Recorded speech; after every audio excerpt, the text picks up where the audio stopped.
advice, and what do you have to say about how to cope with those really bad days that we have, all of us collectively being really close to him after his loss? All right, I'm really sorry for your loss, brother. It stinks. And that's one of the reasons I'm so glad that in 1 Corinthians 15, Paul writes, death is the last enemy. I am sick and tired of hearing people say, oh, death is just part of nature, so just accept it. No, I don't accept death. That's why we fund hospitals, that's why we do medicine, because we are against death and we're for life. And that's what Jesus said, I've come that you might have life and have it to the full.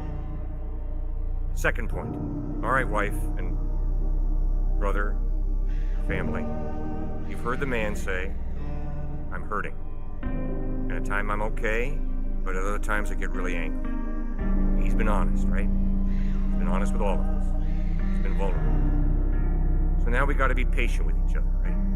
We got to love each other through the hard times, and it's a hard time you're passing through. The most difficult day of my life was when my 7-year-old niece was knocked into an early grave in a horrible car accident, and I had to go out to Madison, Wisconsin, where my brother, who's a transplant surgeon at UW-Madison, was transplanting kidneys and livers. And I had to walk with him around a field behind his home in Madison, Wisconsin.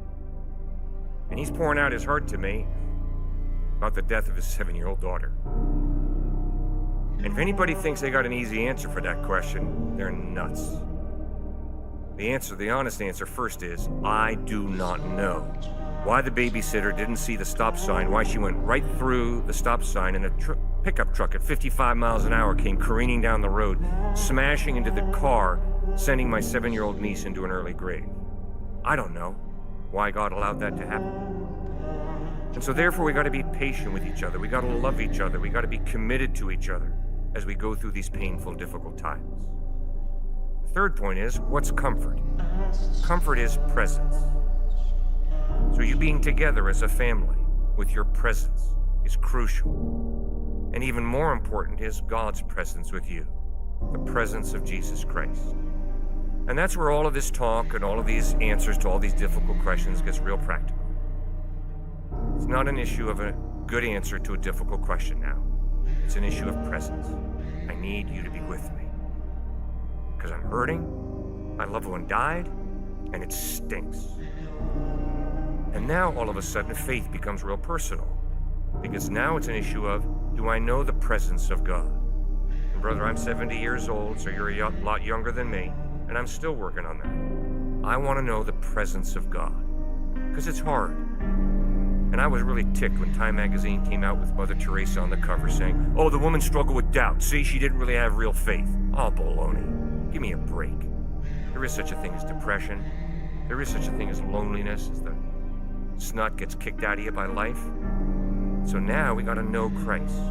And I find great comfort that in Philippians 3:10, Paul writes, I want to know Christ and the power of his resurrection and the fellowship of sharing in his suffering. Remember, you worship a suffering God who got the snot kicked out of him and he was nailed to a wooden cross. So you can connect with this God. This God can connect with you. He's a suffering God. And then ultimately, brother, we have the solution to suffering. We're going to go through good times, we're going to go through hard times in this life, and you're going through them now, both of them. And yet we have the ultimate solution for suffering and death, and that solution is eternal life in a heaven where there will be no more stillbirth, no more cancer, no more heart failure, no more little kids getting knocked into early graves by ridiculous car accidents, but eternal life in the presence of God. So come on, my atheist agnostic friend, let's go into the hospital. Come on, my atheist agnostic friend, let's go into the room where the baby lies whose body's being shredded by terminal cancer. What are you going to do? You're going to wave your fist in God's face and blame God? That's a cop-out. That's misplaced blame. I, as a follower of Christ, will walk to the other side of the bed, and I too will hold that child's hand and seek to comfort that child. But in Jesus Christ, I've got a suffering God who gives a rip about death, about grieving people, who wants to comfort us and wrap his arms around us. That, my friend, is the solution to the very real problem of suffering and death. Jesus Christ.